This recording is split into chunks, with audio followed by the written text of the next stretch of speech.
Kim payg'ambarimiz sollallohu alayhi vasallamga 100 ta salovat aytsa, Alloh taolo mana shu bandani 100 ta hojatini ravo qiladi. 70 tasi oxirat hojatlaridan bo'ladi, 30 tasi dunyo hojatlaridan bo'ladi.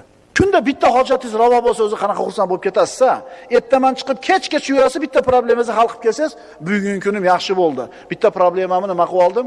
Robbing 30 ta muammoini hal qilib beradi. Agar salovat aytsang 100 marta. Muhammad alayhisalomga salovat aytishning samaralari. Salovatni ko'paytgan odamga savoblari 10 barobar ko'paytiriladi. Darajasi 10 barobar ko'tariladi. 10 ta gunoh o'chiriladi. Qiyomatda shafoatga ega bo'ladi. Alloh taolo uning g'amlariga o'zi kifoya qiladi. Maloikalar unga salovat aytadi. Allohning amrini bajo keltirgan bo'ladi. Duolarning ijobati bo'lishiga sabab bo'ladi. Mo'min kishi salovatni ko'paytar ekan, baxilligidan omon bo'ladi. Baraka kelishiga sabab bo'ladi.